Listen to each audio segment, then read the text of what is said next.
একদিন রাসূল আমার সাহাবা হুজুরদের নিয়ে ওয়াজ নসিহত করছেন, কথাবার্তা বলছেন। হঠাৎ করে ওয়াজ করতে করতে কথা বলতে বলতে বলে উঠলেন, আয়া মা সাহাবারা, আমি রাসূল একটু পাহাড়ি উপত্যকায় যাব। কেন হুজুর? জানো না ওই পাহাড়ি উপত্যকায় একজন বীর পহলওয়ান বসবাস করে, তাকে জাহান্নামের আগুন থেকে বাঁচিয়ে আমি রাসূল জান্নাতে নিয়ে যাব। সাহাবারা বললেন, হুজুর আমরা যেতে দেবো না। কেন বাবা? না হুজুর আমরা যেতে দেবো না। কেন? হুজুর ও একজন বীর পহলওয়ান, আপনি গেলে আপনাকে শহীদ করে ফেলবে, কতল করে ফেলবে, আমরা নবী খারাপ হয়ে যাব, রাসূল খারাপ হয়ে যাব, আমরা যেতে দেবো না। রাসূল খামোশ হয়ে গেলেন, চুপ হয়ে গেলেন। একদিন রাসূল আমার নুকিয়ে নুকিয়ে ওই পাহাড়ি উপত্যকায় চলে গেলেন। কার কাছে? কাফের, মুশরিক, বেঈমান, বেদিনের কাছে, তাকে জাহান্নামের আগুন থেকে বাঁচিয়ে জান্নাতে নিয়ে যাওয়ার জন্য। ও আমার ভাইজানেরা, ও নবী পাকের আশিকেরা, ওই সময় আল্লাহ পাকের রাসূল, আল্লাহ পাকের হাবিব, বাপরা মা করা নবী, এতিমেসি নবী আমার ওই কাফের মুশরিক বেঈমান বেদিনের কাছে গিয়ে কলিমার দাওয়াত দেওয়া শুরু করলেন।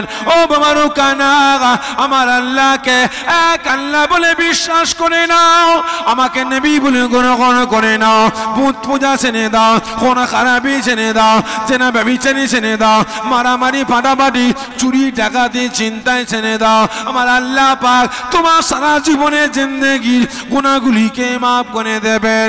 ওই সময় ওই কাফের মুশরিক ওই বেঈমান বেদিনটা আওয়াজ দিয়ে বলেছিল, এই আব্দুল্লাহর বেটা মুহাম্মদ, যাও যাও যাও, এখান থেকে বেরিয়ে যাও, আমার এখান থেকে তুমি চলে যাও, আমার সাথীরা তোমাকে দেখলে কতল করে ফেলবে, তোমাকে মার্ডার করে ফেলবে।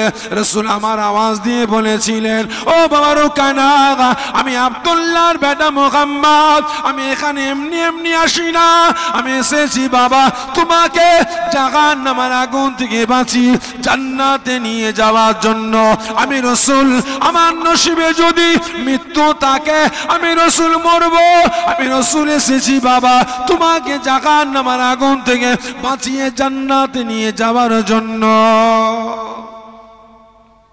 রুকানা দেখছে আব্দুল্লাহর বেটা মুহাম্মদ নাছর, কি হবে?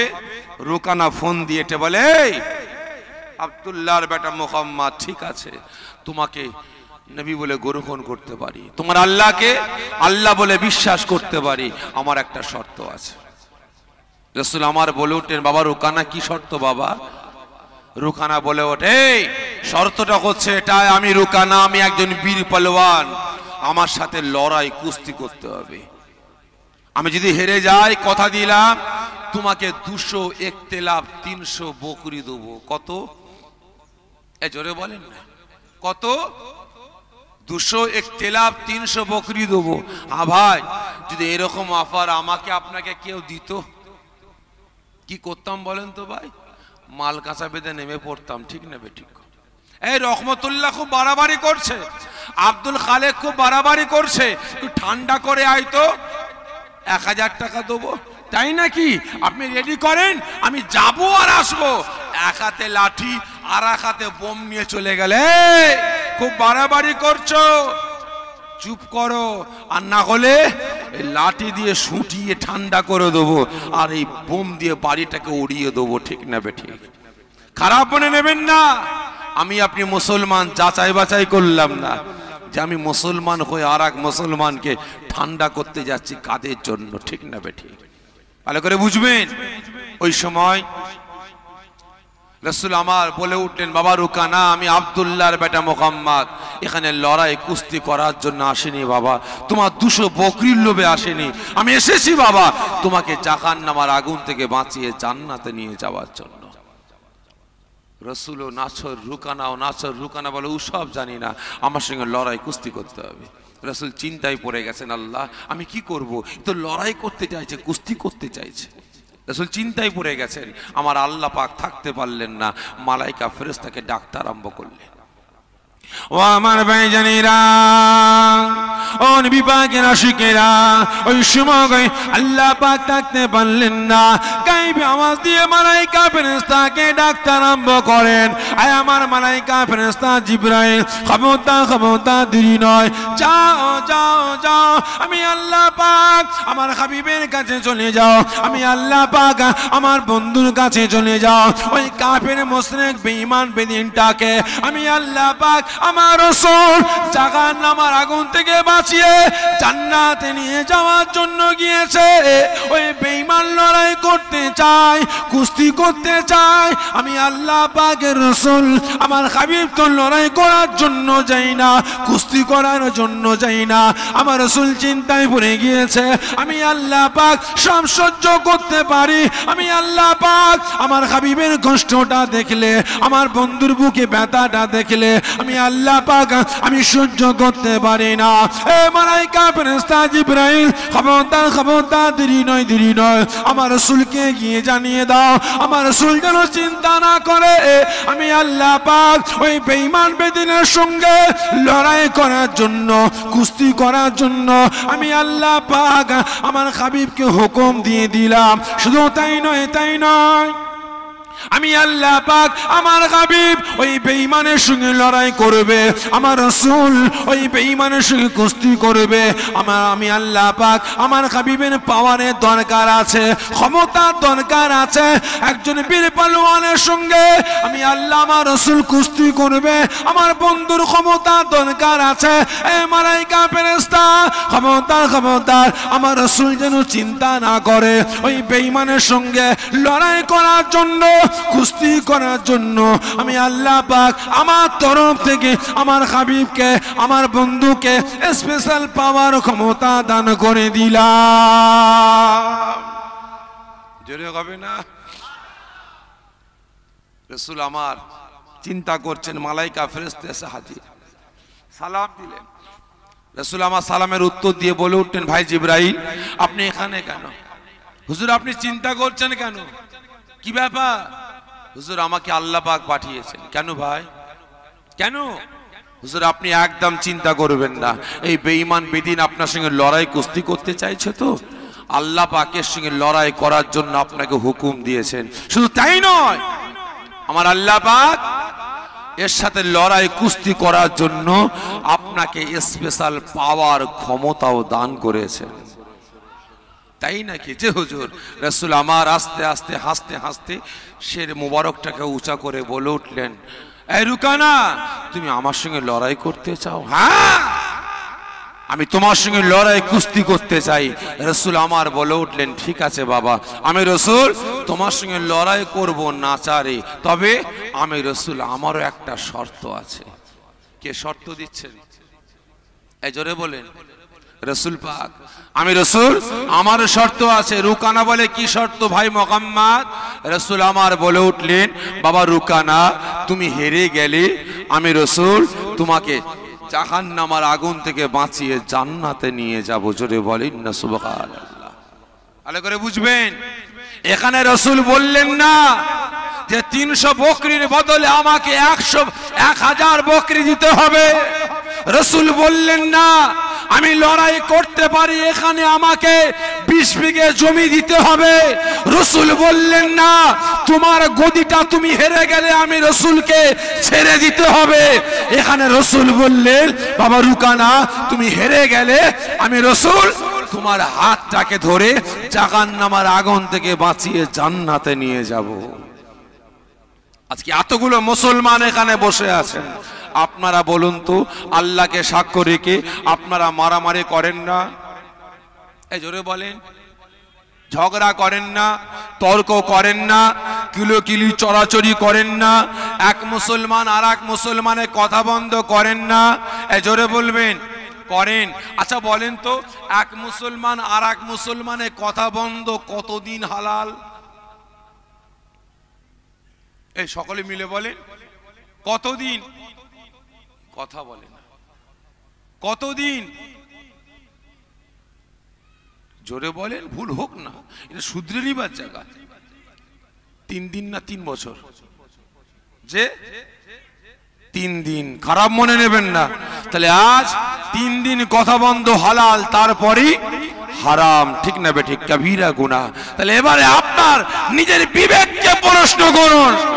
আমার আপনার ঝগড়া, আমার আপনার মারামারি, আমার আপনার তর্ক, আমার আপনার কথা বন্ধ এক বেনামাজিকে নামাজি বানাবার জন্য, এক বেরোজদারকে রোজাদার বানাবার জন্য, মদখোরকে মদ বন্ধ করার জন্য, গাঁজাখোরকে গাঁজা বন্ধ করার জন্য, দাড়িখোরকে দাড়ি বন্ধ করার জন্য, সুদখোরকে সুদ বন্ধ করার জন্য আমি আপনি ঝগড়া করেছি।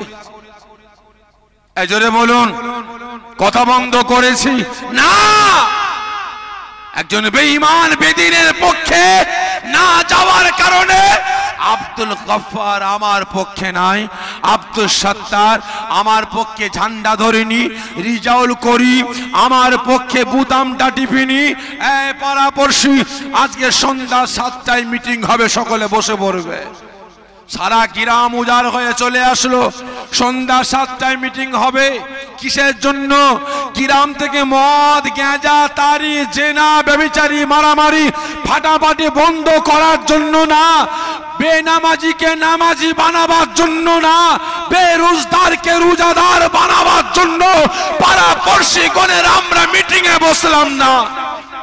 আজকে রহমতুল্লাহ আমার পক্ষে কথা বলেনি, রিজাউল করিম আমার পক্ষে ঝান্ডা ধরেনি, আব্দুল গফফার আমার পক্ষে বুতাম টিপিনি বলে মিটিং বসে গেল।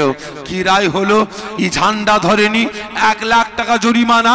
ই আমার পক্ষে কথা বলেনি, 50,000 টাকা জরিমানা। ও আমার পক্ষে বুতামটা টেপেনি। গ্রাম থেকে এক ঘরে করে দাও, তাড়িয়ে দাও, ঠিক না বেঠিক? একই না বলেন? আপনি আল্লাহ আল্লাহ রসুলকে এই ভালোবাসেন, এই ভালোবাসেন। আপনি এক নামাজি হয়ে আর এক নামাজের উপরে, এক রোজাদার হয়ে আর এক রোজাদারের উপরে আপনি অত্যাচার, জুলুম, নির্যাতন চালাচ্ছেন। ইসলামের জন্য না, শরিয়াতের জন্য না, কোরআনের জন্য না, বেঈমান বেদিনদের জন্য। আবার হাত তুলে বলছেন আল্লাহ আল্লাহ রসুলকে ভালোবাসি। লজ্জা করা দরকার। কতটা ভালোবাসেন? ওই সময় রুকানা খুশিতে বাগে বাঘ হুঙ্কার দিয়ে বলে, আমার সাথীরা ময়দানে এসো, এ জামানার নবী, এ জামানার পয়গম্বর আমার সাথে লড়াই কুস্তি করবে, তোমরা সকলে ময়দানে এসো। রুকানা সাথীরা কাজ কাম বন্ধ করে বিরাট বড় ময়দান ঘিরাও করে দাঁড়িয়ে পড়েছে। রুকানা খালি গায়ে ময়দানে নেমে পড়েছে, লাপালাপি দাপাদাপি করছে। কারণ বডি বিল্ডারদের চেহারা দেখেছেন, হাতের পেশি এই মোটা, ছাতি এই চওড়া, আর লাপালাপি দাপাদাপি করছে। হুঙ্কার দিয়ে বলে, আব্দুল্লাহর বেটা মুহাম্মদ ময়দানে এসো, আমি রুকানা আমার সঙ্গে লড়াই কুস্তি করার জন্য এসো। ওই সময় আল্লাহ পাকের মালাইকা ফেরেশতা রুকানার লাপালাপি দাপাদাপি হুঙ্কার দেখে থাকতে পারলেন না, বলে ওঠেন, হুজুর বেয়াদবি মাফ করবেন, আপনি একটু আগিয়ে যান, এই লাপালাপি দেখে আমার সহ্য হচ্ছে না। ও আমার ভাইজানেরা, ও নবী পাকের আশিকেরা, ওই সময় আল্লাহ পাকের রাসূল, আল্লাহ পাকের হাবিব, বাপরা মাগারা নবী, এতিমেসি নবী আমার মন চাই না ময়দানে যাওয়ার জন্য, মন চাই না কুস্তি করার জন্য ময়দানে যেতে। রাসূল আমার নাচারে রুকানাকে জাহান্নামের আগুন থেকে বাঁচিয়ে জান্নাতে নিয়ে যাওয়ার জন্য এক কদম দু কদম করে যখন হেঁটে হেঁটে ময়দানের ভিতরে প্রবেশ করলেন, ওই সময় রুকানার সাথীরা, রুকানার দলেরা হাতে নুরি নুরি পাথর নিয়ে আল্লাহ নবী তার নবীর নুরানি বাদান মুবারকে পাথর ছুঁড়ে ছুঁড়ে মারতে আরম্ভ করেন। নবী আমার মাথা নিচু করে দাঁড়িয়ে আছেন। ওই সময় আল্লাহ রাব্বুল আলামিনের মালাইকা ফেরেশতা হাজরাতে জিবরাইল সাল্লাম আর থাকতে পারলেন না, আওয়াজ দিয়ে বলে উঠলেন, ইয়া রাসূলুল্লাহ গে, ইয়া হাবিবাল্লাহ হুজুর, আমার আল্লাহ পাক আপনাকে না সৃষ্টি করলে আসমান জমিন চাঁদ সূরজ কুল কায়নাত সৃষ্টি করতেন না। আপনাকে সৃষ্টি না করলে আমার আল্লাহ পাক 58,000 মাখলুকাত সৃষ্টি করতেন না। এই রুকানাকে আমার আল্লাহ সৃষ্টি করতেন না। আজকে আমার আল্লাহ পাক আপনাকে এত মহব্বত করেন, আপনাকে এত পিয়ার করেন, আপনার নুরানি বাদান মুবারকে আমার আল্লাহ পাক মশা মাছিকে বসাটা হারাম করে দিয়েছে। ইয়া রাসূলুল্লাহ গে, ইয়া হাবিবাল্লাহ হুজুর, আজকে রুকানার সাথীরা আপনার নুরানি বাদানে পাথর ছুঁড়ে ছুঁড়ে মারে, আমি আল্লাহ পাকের মালাইকা ফেরেশতা আমার সহ্য হয় না। জান জান জান, আমার আল্লাহ পাক আপনাকে পাওয়ার দিয়েছে, আপনাকে ক্ষমতা দিয়েছেন। রুকানার সম্মুখে হাজির হন, রুকানার উপরে ঝাঁপিয়ে পড়ুন, রুকানার সঙ্গে লড়াই করুন, রুকানার সঙ্গে আপনি কুস্তি করুন। আপনার ক্ষমতা, আপনার পাওয়ারটাকে ব্যাটা রুকানাকে একটু দেখিয়ে দেন।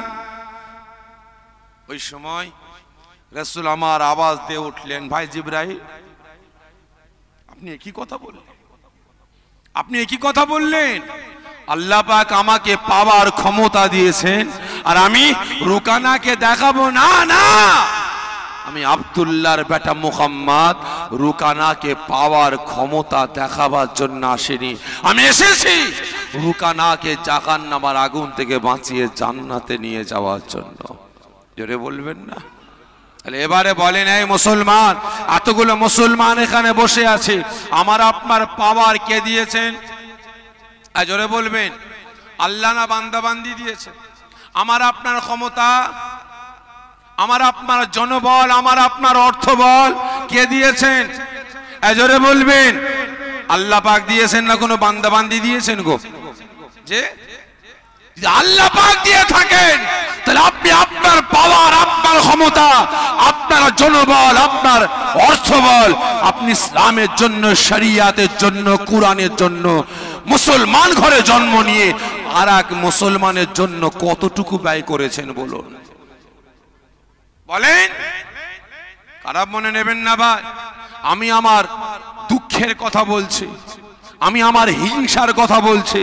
আচ্ছা বলেন তো, ভারতবর্ষের প্রধানমন্ত্রীর চেয়ারটা এক চোখে মানুষের চেয়ার না দু চোখে মানুষের চেয়ার? জোরে বলবেন, প্রধানমন্ত্রীর চেয়ারটা এক চোখে মানুষের না দু চোখে মানুষের চেয়ার? আমি আমার দুঃখের কথা বলছি ভাই, আমি আমার হিংসার কথা বলছি। এক চোখে মানুষের চেয়ার। আচ্ছা, মুখ্যমন্ত্রীর চেয়ারটা এক চোখো না দু চোখো? যে কথা বলে না, এক চোখো মানুষের চেয়ার, জেলা সভাপতির চেয়ার, পঞ্চায়েতের প্রধানের চেয়ার, এগুলো এক চোখো না দু চোখো মানুষের চেয়ার? এক চোখে মানুষের চেয়ার, ঠিক না বেঠি? কারণ এ দেশে, এ রাজ্যে, এ জেলায়, এ গ্রামে হিন্দু, মুসলমান, জৈন, খ্রিস্টান, আমরা প্রত্যেকটা ধর্মের মানুষ বসবাস করি, ঠিক না বেঠি? আমার হিন্দু ভাইদের যতটুকু পাওয়ার, যতটুকু ক্ষমতা আছে, অধিকার আছে এ মাটিতে, আমরা মুসলমান, আমাদের অতটুকু পাওয়ার অধিকার আছে, ঠিক না বেঠি? প্রত্যেকটা ধর্মের মানুষের সমান অধিকার আছে। কিন্তু ভাই, বাবরি মসজিদ শহীদ করে মন্দির তৈরি হয়েছে, তাই তো নাকি গো? এই 22 তারিখে উদ্বোধন করলো কে? আমি ভেবেছিলাম হয়তো উদ্বোধন করবে আমার হিন্দু ভাইদের কোনো পূজারীরা গিয়ে উদ্বোধন করবেন। আমি আশা করিনি যে আমার দেশের প্রধানমন্ত্রীর চেয়ারটা হচ্ছে এক চোখো মানুষের চেয়ার, উনি ওখানে গিয়ে রাম মন্দির উদ্বোধন করবে, আমি কল্পনা ভাবতে পারিনি। ভালো করে বুঝবেন, ঠিক আছে, তানার মন গেছে, তিনি গিয়ে উদ্বোধন করেছেন, তিনি সেই ধর্মের মানুষ, কি ঠিক না বেঠিক? তার অধিকার আছে, গেছে। দীঘায় একটা বিরাট বড় মন্দির তৈরি হয়েছে ভাই, জানেন তো আপনারা? জানেন তো? তাহলে এবারে বলেন ভাই, মন্দিরটা উদ্বোধন করবে কে? এই কথা বলে না, জোরে বলেন, কে? আমার রাজ্যের মুখ্যমন্ত্রী, ঠিক না বেঠিক? হ্যাঁ কি না বলেন? তাহলে আজ তিনি সেখানে গিয়ে মন্দির উদ্বোধন করবেন, ওখানে গিয়ে প্রধানমন্ত্রী মন্দির উদ্বোধন করলেন। আজকে আমার দুঃখটা এটাই, আমার কষ্টটা এটাই যে আজকে আমার রাজ্যে, আমার দেশে আমরা মুসলমান, আমাদের ভোট পেয়ে আজকে এমপি এমএলএ ওই ভেড়া মার্কা মুসলমান নেতাগুলো কটা মসজিদ, কটা মাদ্রাসা তৈরি করে উদ্বোধন করেছে বলুন? খারাপ লাগছে নাকি আপনাদের? এই খারাপ লাগছে আপনাদের? ভালো করে বুঝবেন। আজকে এই ভেড়া মার্কা নেতারা তারা তাদের ধর্ম সেখানে গিয়ে পালন করছে, বড় বড় মন্দির তৈরি করে উদ্বোধন করছে, সেখানে কোনো আপত্তি আমাদের নাই। কিন্তু আজকে আমাদের রাজ্যে, আমাদের দেশে বড় বড় নেতা মন্ত্রী, আজকে তাদের অর্থবল আছে, জনবল আছে, আমরা তাদের পিছনে ইনকিলাব জিন্দাবাদ করেছি। তারা কটা মসজিদ মাদ্রাসা উদ্বোধন করে ভাই তৈরি করে উদ্বোধন করেছে বলুন? খারাপ মনে নেবেন না ভাই। আল্লাহ অর্থ বল দিয়েছেন, জনবল দিয়েছেন ইসলামের জন্য, শরিয়াতের জন্য, কোরআনের জন্য। আমি আপনি কতটুকু ব্যয় করলাম? তাই প্রত্যেককে বলছে মুসলমান এখনো সময় আছে, মজবুত হন, মজবুত হন, ঈমান আমল আকীদা গুলোকে বাঁচাবার চেষ্টা করেন। সকলে জোরে বলুন, জোরে শুধু সুবহানাল্লাহ।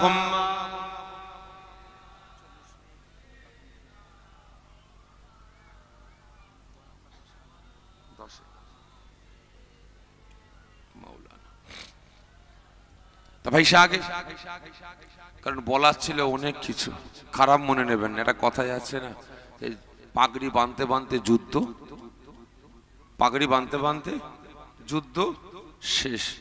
কারণ ভাই আসরের ওয়াক্ত চলে যাবে, তা সেই জন্য আমরা বেশি লম্বা চড়া করব না, অল্প সময় মধ্যে আখিরি দোয়া শেষ মোনাজাত করব। আমি আমার ওয়াজ নসিহত এখানেই সমাপ্ত করলাম।